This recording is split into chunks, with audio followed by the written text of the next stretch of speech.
안녕하세요. 묵쌤의 인문학TV 101번째 시간입니다. 요즘 몇 번에 걸쳐서 장자에 관한 고사를 생각해 보았는데요.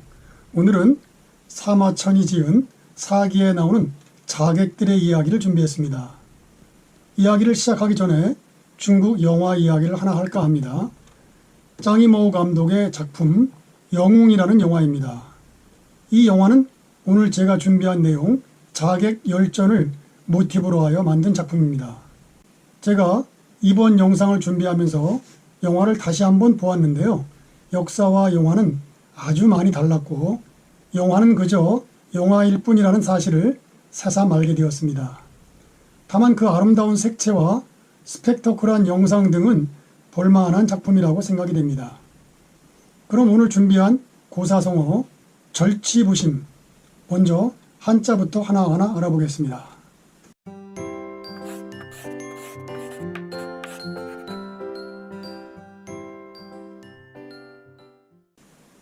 끊을 절, 이치, 썩을 부, 마음심, 절치부심.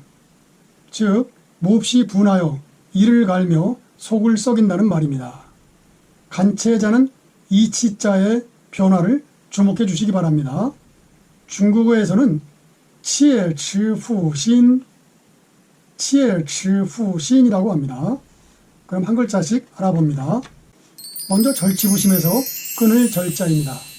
이 글자는 일곱칠과 칼도의 결합으로 끊을 절 또는 모두체로 읽는 한자로 용례로는 학문이나 인격을 갈고 닦음 절차탕마, 모든 것은 마음에서 지어내는 것이라는 일체유심조, 아주 친한 친구 절친 등이 있습니다. 다음은 절치부심에서 이치자입니다.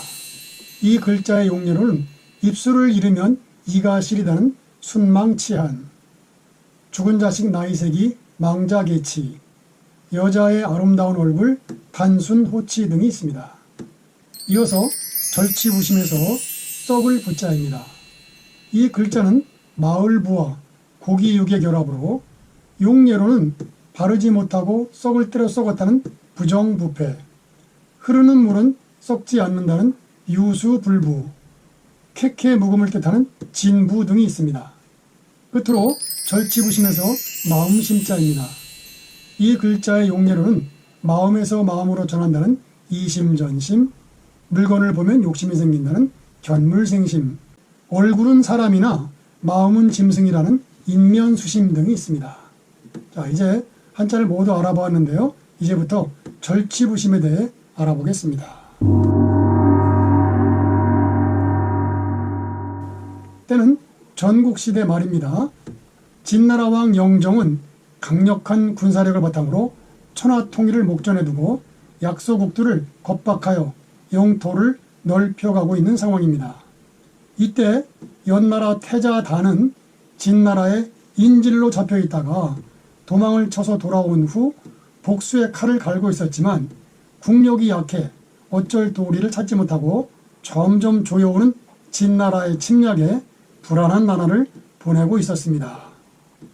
이때 진나라의 장수 번호기가 반란을 깨하다가 일가족이 몰살을 당하자 연나라로 와서 망명을 신청하였습니다. 이때 태자단은 주위의 반대를 무릅쓰고 번호기를 받아들여 살려주었습니다. 그러자 진왕은 대노하여 엄청난 현상금을 걸고 번호기에 대한 수배령을 내린 상태에서 매우 위태로운 상황이었습니다. 그 당시 태자의 식객으로 형가라는 검객이 있었는데 문무를 다 갖추고 담력과 용기가 있는 사람이었습니다.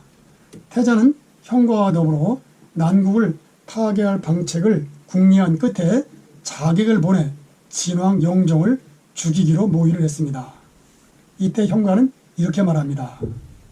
태자전하, 진왕 영정은 의심이 많고 경비가 삼엄하여 접근하기가 어렵습니다. 그럼 어떻게 하면 좋겠소? 제게 한 가지 방법이 있는데 번호기의 목이 필요합니다. 그건 안 될 일이요. 나에게 생명을 의탁한 사람인데 어떻게 그럴 수가 있단 말이오? 그렇다면 제가 한번 번호기를 만나보겠습니다. 이윽고 번호기를 만난 형과는 이렇게 말했습니다. 번장군, 드디어 번장군의 철천지 원수 영정을 죽일 방법을 찾았소. 번호기는 뛸 듯이 기뻐하며 그 방법이라는 게 대체 뭡니까? 네, 다름이 아니라 번장군의 목을 가지고 가서 영정에게 접근하는 것이요. 그러니 장군의 목을 내놓으시겠소? 이때 번호기가 이렇게 말합니다. 차, 신지, 이랴, 절치부시냐. 그것이 바로 제가 낮과 밤으로 이를 갈고 속을 썩이며 하고자 했던 일입니다. 기꺼이 제 목을 드리겠습니다. 하고 스스로 목을 찔러 자결을 하고 말았습니다. 번장군의 목을 확보한 형과는 드디어 진나라를 향해 출발했습니다. 그는 번장군의 목과 아울러 하나를 더 준비했는데 바로 연나라의 지도를 준비하고 지도 속에 독을 묻힌 단검을 감추어 가지고 왕 앞으로 나아갈 수 있었습니다. 번장군의 목을 확인한 진왕 측은 형가를 믿게 되었고 몸 수색을 하여 무기가 없음을 확인받고 드디어 왕의 앞에 엎드렸습니다. 전하, 제가 전하께서 그토록 찾으시던 번호기의 목을 가져왔고 또 연나라를 대왕께 바치려고 지도를 그려왔으니 한번 펼쳐보시옵소서. 영정은 땅을 바친다는 말에 흐뭇하여 긴장을 풀고 자기도 모르게 지도를 펼쳤습니다. 지도를 다 펼치자 단검이 나왔고 형가는 왼손으로 진왕의 옷소매를 잡고 오른손으로 단검을 잡고 진왕의 가슴을 찔렀습니다. 그러자 진왕은 놀라 몸을 뒤로 피하는데 옷소매가 찢어지면서 칼이 빗나가고 말았습니다. 왕은 기둥을 돌며 도망을 쳤고 형가는 단검을 들고 왕을 쫓아다녔습니다. 그러자 왕의 내시들이 달려들고 왕도 결국 장검을 뽑아들게 되어 형가는 진왕의 칼에 난도질을 당해 죽고 말았습니다. 영화에서 보면 마지막 장면에 왕을 죽일 수 있는데도 천하를 앞세워 차마 죽이지 못한다는 내용으로 마무리를 하는데요. 역사와는 거리가 먼 이야기입니다. 여러분, 번호기가 죽기 전에 한 말 기억나시나요? 절치부심. 이 절치부심이라는 말을 처음 한 사람이 바로 번호기 장군입니다. 번호기가 목숨까지 내주었지만 암살은 실패하였고 노발대발한 진왕은 대군을 이끌고 와서 연나라를 멸망시켜버렸습니다. 제가 전에 올렸던 영상 와신상담이 생각나는 고사성어였습니다. 감사합니다.